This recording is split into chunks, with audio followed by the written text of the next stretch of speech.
munisikie, munisikie, munisikie. Sasa basi sikiliza. Ninaanza kutoa ujumbe. Nilipokuwa kwenye maombi ya miaka 7, Mungu akasema nami kuhusu dunia nzima. Miaka 7. Yaani kumtafuta Mungu inahitajika nguvu kubwa. Akaongea nami kuhusu dunia nzima.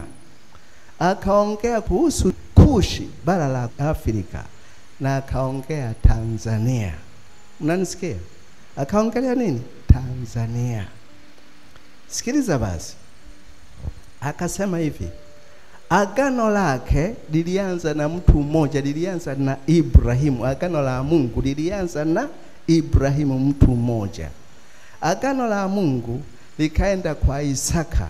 Agano la Mungu likaenda kwa Yakobo, ilikuwa ni mtu mmoja mmoja. Lilipofika kwa Musa, ikawa taifa la Israeli. Unanisikia? Ikawa taifa la Israeli. Ndio akawapa sheria na kuabudu na taratibu zote na amri. Yaani sheria 600 zikiwemo na amri 10. Mnanisikia? Kwenye hiyo Torati yao. Agano la Mungu lilipofika Israeli, Yesu alipozaliwa wakamkataa. Unanisikia? Wakamkataa. Waliulizwa na Pilato, nimfungulie Yesu mfalme wenu? Wakasema hatuna Yesu ila nani? Kaisari. Wakamkataa. Agano la Mungu likaenda Ulaya na Amerika. Wazungu ndio wametuletea imani za Kikristo Afrika, maana ndio agano la Mungu lilienda kule. Unanisikia? Akasema ila sasa wazungu hawaangalii mambo ya Mungu tena, wameshakachoka na mambo ya Mungu, wanatembea na science na teknolojia, wameshakaacha mambo ya Mungu. Sasa Mungu anaigeukia Kushi. Anaigeukia Kushi. Na kichwa cha Kushi ni Tanzania. Unanisikia? Nisikilize sasa. Akasema kwamba Pentekoste inakwenda kurejeshwa ili kuliandaa kanisa kunyakuliwa, kwa sababu kwa sasa kanisa halijawa tayari kunyakuliwa, kwa sababu limeshajichanganya na dunia. Kanisa sasa limeshajichanganya na dunia, halijawa tayari kunyakuliwa mpaka mtu mmoja mmoja anapofariki. Kwa hiyo ni hivi, Pentekoste inakwenda kurudishwa. Akasema hivi, Pentekoste itakaporudi, ni nguvu kubwa ya Mungu inakwenda kuifunika Afrika. Ni nguvu kubwa ya Mungu inakwenda kuifunika Tanzania. Watu watatembea wananena mabarabarani. Watatembea wananena kwa lugha. Miujiza mikubwa kama Pentekoste inavyosema kwa Matendo ya Mitume inakwenda kurudi kutendeka katika mikono ya wateule, ya watakatifu. Vipofu wataona kwenye mikono ya wateule.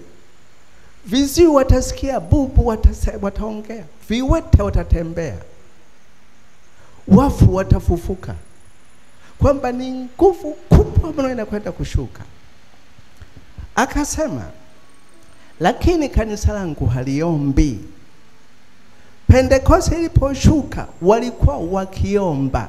Leo kanisa langu Tanzania halitaki kuomba. Aliposema nitengeni Barnaba na Sauli kwa kazi niliyowaitia, walikuwa wakiomba. Leo kanisa langu halitaki kuomba. Kwa hiyo ninakwenda kuipiga Tanzania. Hatutaki kuomba kwenye amani, tunakwenda kuomba kwenye mateso makubwa. Sikiliza, Mungu huwa anapatikana na wale wanaoomba kwa nguvu. Mnanisikia? Hii tunatania tu. Wanaomba kwa hiyo anakwenda kuipiga Tanzania. Ni sakande tu mambo yanaharibika. Hii hapa tunafarijiana.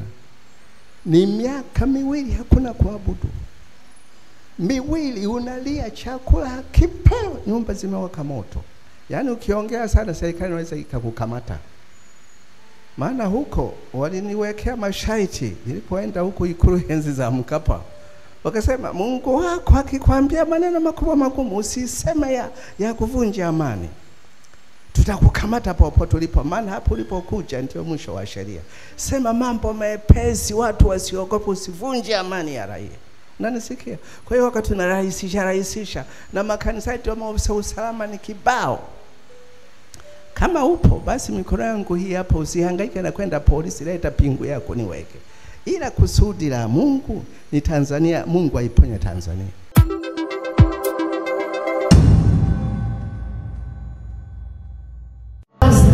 Acha nimuinue baba yetu, babu yetu, mchungaji, mwalimu, aje aseme na sisi. Piga makofi kwa Yesu, piga makofi kwa Yesu, piga la uchoyo. Acha umlete mwenyeji wake, amlete. Alikuwa sio mzee kama kijana wewe.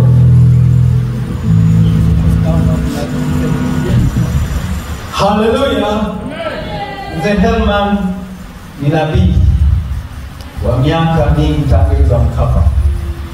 Ninamkumbuka sana, alikuwa anahangaika miaka ile tunapotaka kupambana na Burundi. Ameenda nchi nyingi kwenye migogoro katikati ya vita, kupeleka ujumbe mbalimbali. Kwa hiyo msikilize, ana ujumbe wa Tanzania pia. Aliposikia nafasi kwamba tunakutana, akasema nifike huko kwa gharama zozote. Sema amen. Sema amen.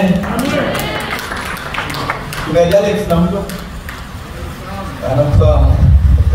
Karibu sana.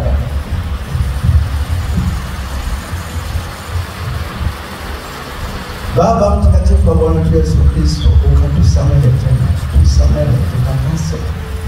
Tuoshe kwa damu ya mwana wako msalabani Kalvari. Wema, neema, rehema, huruma na msamaha zina Mfalme Jehova. Uwarehemie watu maelfu walipokupendao. Asante kwa kutusamehe, asante kwa kututakasa, asante kwa kupenda. Kwa mamlaka kutoka mbinguni, katika jina la Kristo Yesu wa Nazareti, jina kulipitalo kila jina, ninasimama kinyume na nguvu za giza, ewe shetani. Ninasimama kinyume na nguvu za kuzimu, ninasimama kinyume na nguvu za anga, katika jina la Kristo Yesu wa Nazareti, mwana wa Mungu aliye hai milele. Ninakufunga kwa minyororo ya chuma, ninakutisha huku seta jao za juu, ninakutupa kuzimuni. Nyama za kimya, ewe shetani na jeshi lako.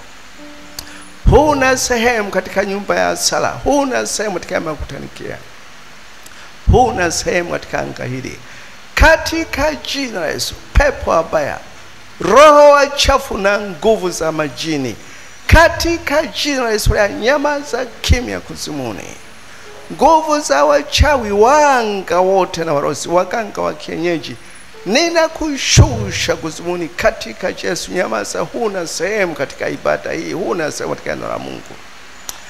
Pepo nguvu za dhambi, pepo nguvu za magonjwa, pepo nguvu za mauti, katika Kristo Yesu wa Nazareti aliye hai milele, ninakushusha kuzimuni. Nyama za kimya katika jina la Yesu.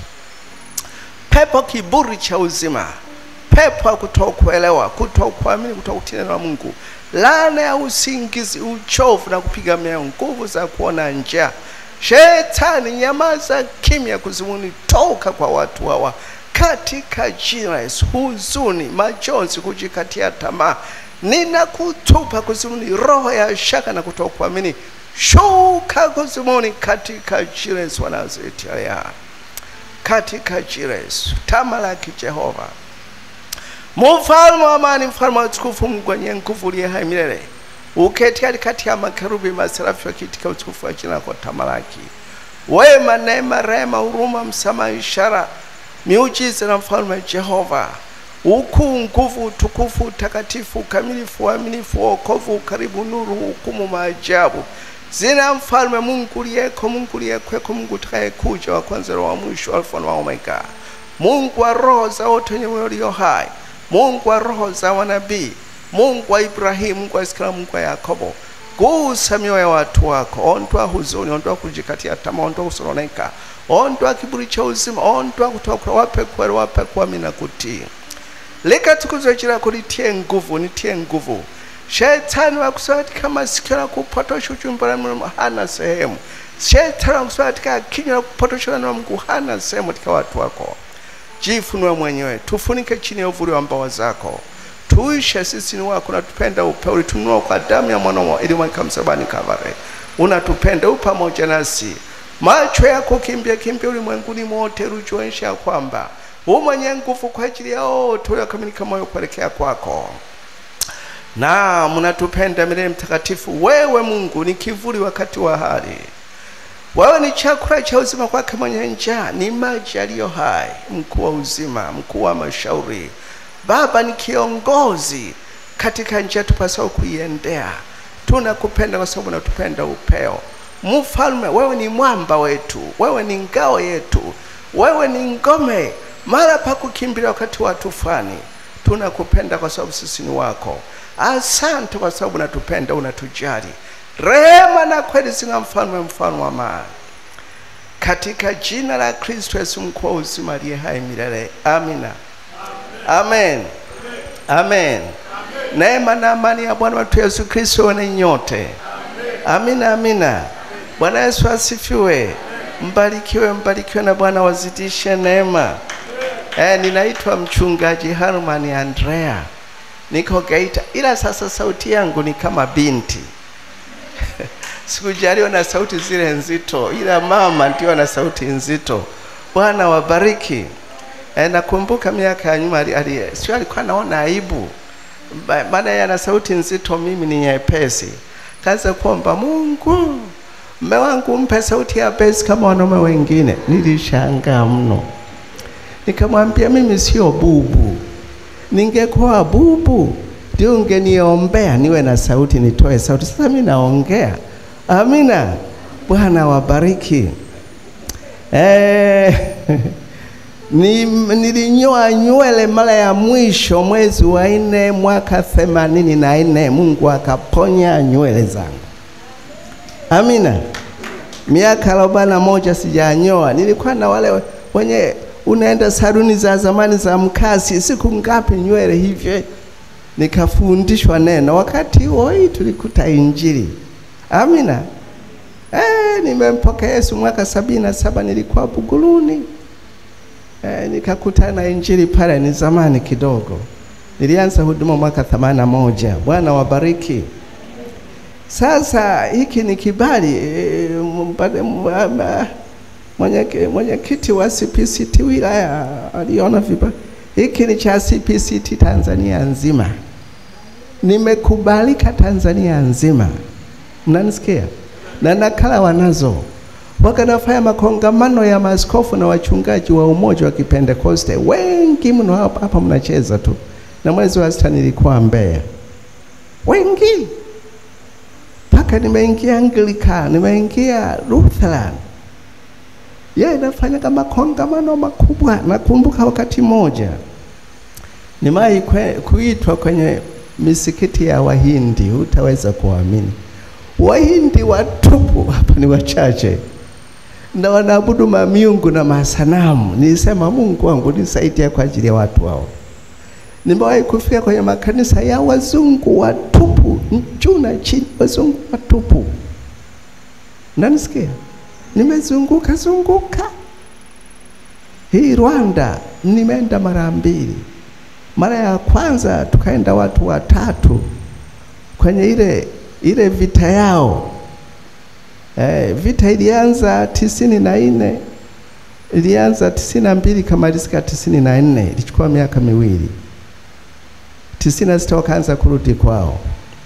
Wakati wananyongo walioua ilikuwa ni mwezi wa 4 98, kwenye yale mafuriko nilikuwa Kigali. Nilishuhudia kwa macho yangu mwenyewe, nilichukia machafuko kuliko maelezo. Ilikuwa ni bado hali ngumu mbaya ya vita. Unanisikia? Amani kuilinda ni kitu rahisi. Ikikuponyoka sio rahisi kurejesha. Itakugharimu. Unanisikia? Kuilinda ni vyepesi tu, ila ikikuponyoka itakugharimu. Nilirudi huko tena tukiwa watu 4.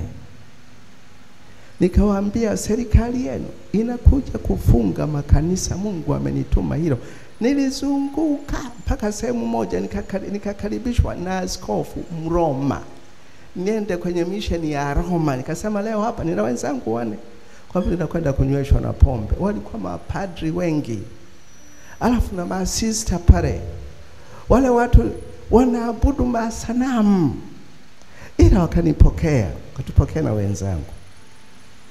Nikaongea, baadaye tukala chakula. Wanapenda sana maziwa, wanaita kifukuto. Nikawaambia mfumbe macho niwaombe. Mimi nikafumba kisungura mjanja, niona kama watafumba macho. Kweli wakafumba macho, nikawaombea. Yule askofu akatoa faranga 25 ya kutusindikiza. Faranga 100, kwetu ni 240. Nimefika Burundi mara 2, nimefika Kongo.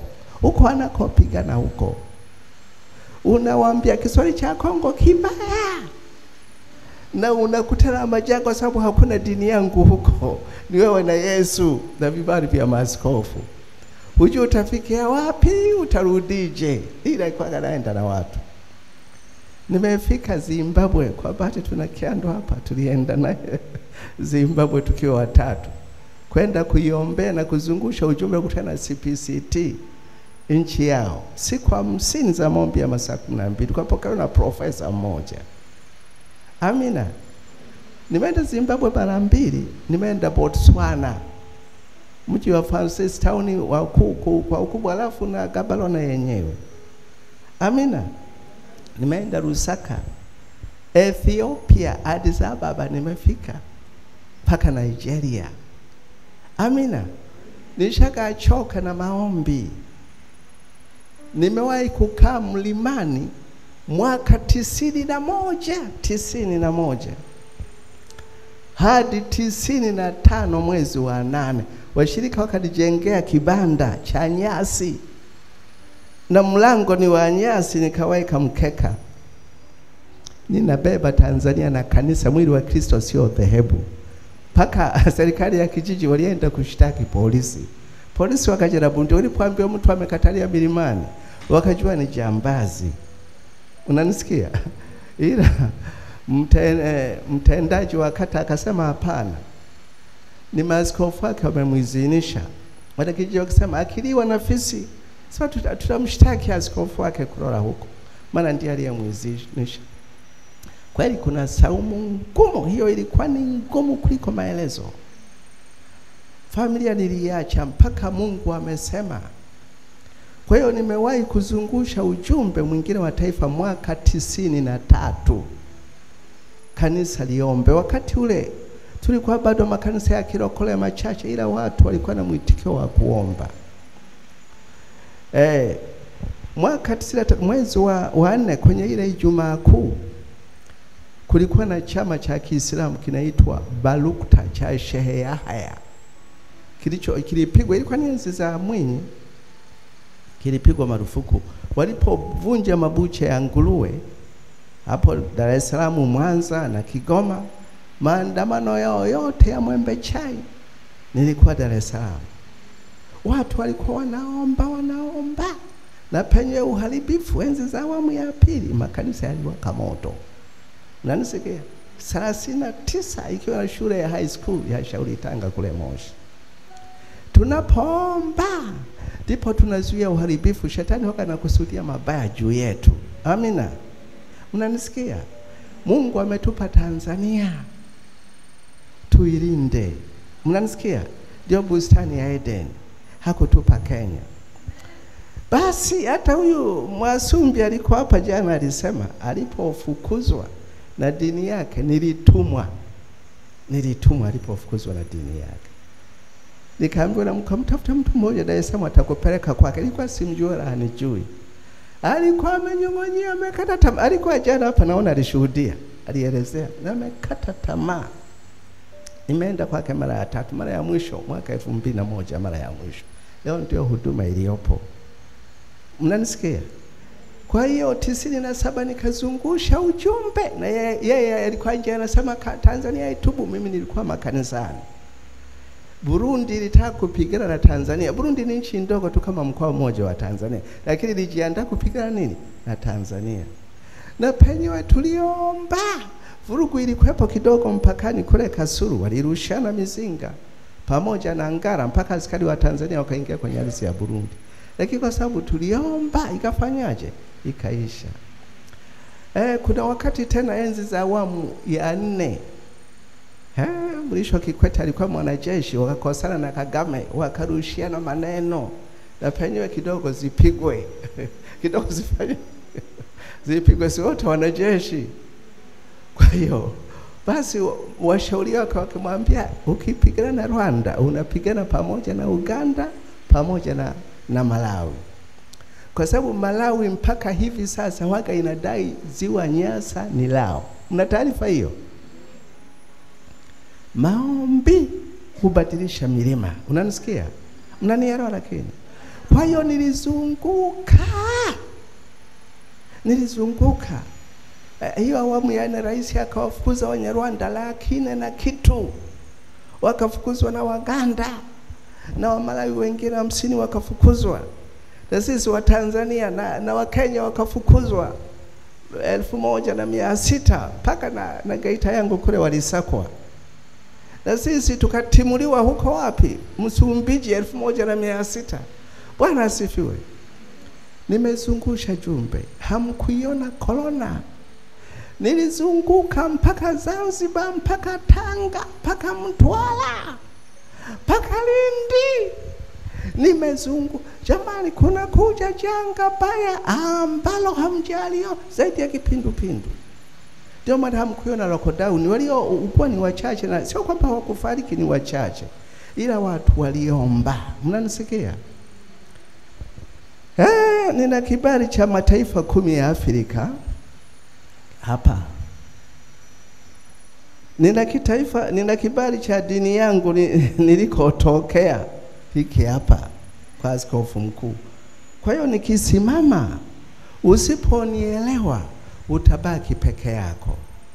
Nimeenda kwa wakubwa wengi. Enzi za Mkapa niliingia Ikulu kwenye tatizo la Pemba. Niliingia Ikulu.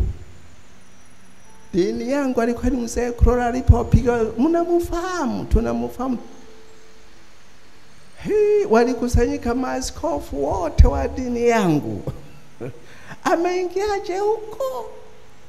Nimetumwa na Mungu, sikutumwa na mtu. Wao wanataka ni askofu mkuu ndio aende kule. Mimi nataka ulinde wito wako. Unanisikia? Kuna hapa mbaba wanasema ni mtume. Nikimhoji sana naweza kubabaika. Unanisikia? Na wewe unaweza kumshangaa sababu unajua kuna dini ya mitume. Unanisikia? Utume hasa maana yake ni umishonari.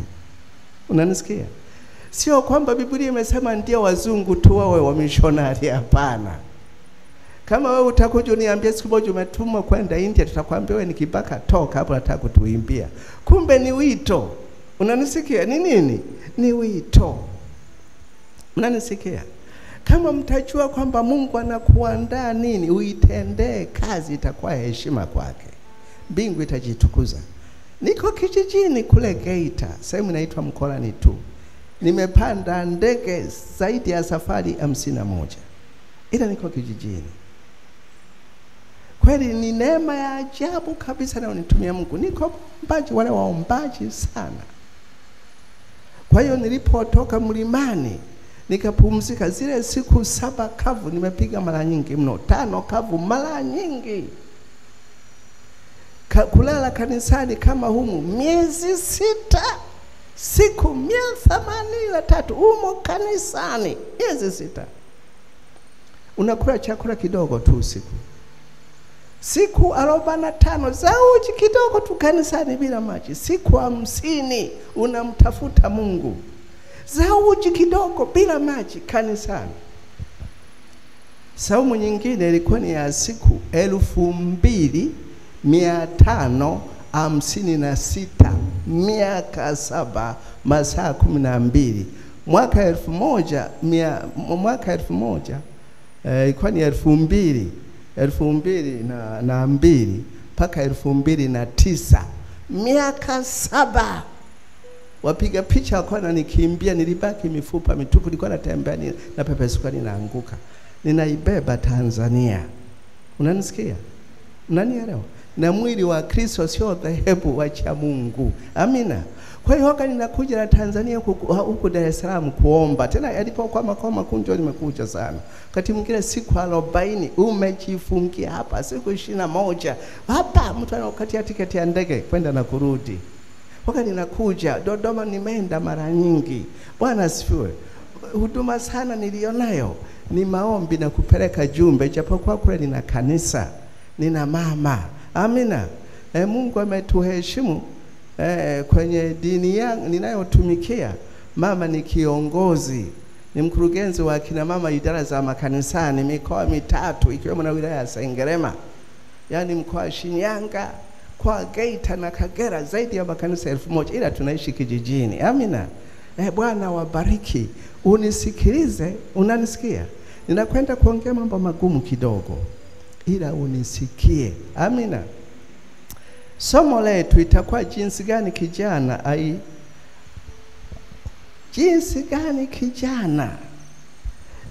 kwenye ile Zaburi. Alafu ndio nitaongea na ujumbe ambao Mungu amesema. Sawa? Zaburi 119 na mstari wa 9. Jinsi gani kijana isafishe njia yake kwa kutii, akilifuata nini? Neno lako. Unanisikia? Jinsi gani kijana umefika aisafishe njia yake kwa kutii. Kutii kumesemwa mno kwenye Biblia. Ukiulizwa hivi, Ibrahimu aliitwa rafiki wa Mungu kwa njia gani? Utasema alimtoa Isaka. Wengine sio ni hivi. Ni kweli Ibrahimu alikuwa mtiifu kwa Mungu. Sikiliza basi. Kuna watu ambao wanaomba imani. Kwenye Biblia imo wanafunzi walimwambia Mungu, Yesu tupe imani. Akasema mkiwa na imani ndogo kabisa kama chembe ya nini. Sasa imani kwa tendo ni kutii. Unanisikia? Yaani unakiamini kitu, unatii ile taratibu ya sheria iliyowekwa. Unanisikia? Kitu kinakwenda chenyewe. Unanisikia? Kwa hiyo Musa hakufika Kanaani. Walisema alipiga mamba mara 2, ndio, lakini sio hivyo. Sio hivyo. Nisikilize tu. Musa hakufika Kanaani, hakumtii Mungu. Kutokutii kwake kukasababisha apige mamba mara ngapi? Aliambiwa anyoshe fimbo aeleze maneno, maji yatatoka. Yeye akapiga, yani hakutii ile sauti. Unanisikia? Hivyo tuambao sisi tukao tunaona ni kirahisi, akaambiwa usifike. Unanisikia? Kwenye bahari ya Shamu sila penye aliambiwa nyosha fimbo aeleza, alipotii yale maneno. Unanisikia? Biblia inasema kutii ni bora kuliko nini? Kutii ni bora kuliko tunavyofanya ibada hapa, kama utamwelewa Mungu. Mnanisikia? Mnanielewa? Kweli sehemu nyingi nilizoenda nimekutana na watu waliotokewa na malaika. Paka mwingine akasema nilikaa na malaika kwangu simjui siku 5. Alikuwa ni mwanajeshi, hawa nyota 2 maruteni. Unanisikia? Siku 5 yuko kwake, hajui ni malaika. Alikuwa kama kijana miaka 17 ama 18. Ila alikuwa anaongea mambo ya Mungu kuliko maaskofu na wachungaji. Huyu kijana ameyatoa wapi hayo? Wakati alipoaga kwamba kesho ninaondoka na nitume katumike mahala fulani, ndivyo Mungu amenituma. Kesho tunamsindikiza, tumebeba begi lake, akapotea. Tulishangaa, tukasubiri labda yuko ndani. Hamna. Mwisho ilikuwa ni kwenye kambi la jeshi. Nikaenda kuripoti mgeni wetu amepotea. Akasema tulikwambia mfukuze. Mtu anataja jina lake. Mimi ni mjumbe wa Bwana wa majeshi. Una jina jingine? Ni hilo. Na baba yako, mimi ndio jina langu. Na babu, mimi ndio jina langu. Mjumbe wa Bwana wani. Mwisho akaambiwa mfukuze. Lakini wakawa wanamuogopa kwa ajili ya yale maneno, kwamba anawasisitiza mbinguni kulivyo pazuri. Asubuhi anasema ngoja nikashuhudie kule. Wanakuta ameondoka lakini walikuwa ndani ya fence ya nani? Ya kambi la jeshi. Amepitaje pale mlangoni? Paka kwa rahisi ni mpelezi ama namna gani? Alipopotea, wakaenda watu 3 kumtafuta Mungu polini. Wakaomba ruhusa. Kulikuwa na wengine wameokoka. Ndio akaambiwa nilimtuma malaika wangu, walitetemeka. Malaika kumbe ndio yuko hivi. Wao unafikia atakuja na makashikashi. Akija jinsi alivyo naweza ukaanguka ukazimia. Walipoangalia begi lake lilikuwa limejaa Biblia za mataifa mengi ya Kifaransa, Imoki, Hispania. Wasema huyo na nyimbo. Bwana asifiwe. Nimekutana na wenye death certificate. Anasema niliugua cheti cha hospitalini hiki. Nikafariki, nikakaa mochwari siku 2. Wakati niko kwenye gereza wameandaa malalo. Wanaaga mwili wangu, ndipo nikafumbua macho nikaanza kuinua kichwa, lakini midomo pua zimefungwa. Watu wakakimbia kuna mzuka. Unanisikia? Baadaye akarudishwa hospitali kwenda kufunguliwa. Bwana asifiwe. Nimezunguka huko na usiponielewa ni hivi. Hakuna anayejua mbinguni ni wapi. Mnanisikia? Ni hayupo. Haya ni maneno. Tunaweza tukaona ushabiki wa dini. Kila dini na ushabiki wake. Mnanisikia? Hakuna mtu anayejua kuzimuni ni wapi. Ni mpaka wale wa kuzimuni wakuichwe kukupeleka kule. Na mbinguni ni mpaka Yesu atume malaika. Unanisikia? Kuna wengi wa maonono ya mbinguni na nini. Kuna Domitile mwingine wa Kongo yuko Marekani, alikuja Temeke pale miaka ya 70 na alikufa siku 3 akaja na Bugando Mwanza. Ila hayo yote yanaitwa ni maono. Hakuna alienda na mwili wake. Unanisikia? Ni wa Elia, na ukienda huko ni hurudi. Unanisikia? Ukienda huko ufanye nini? Kwa hiyo ni Yesu na neno lake ndiye tunaye, ndio anayejua mbingu. Unanisikia? Mnanielewa? Munisikie. Sasa basi sikiliza.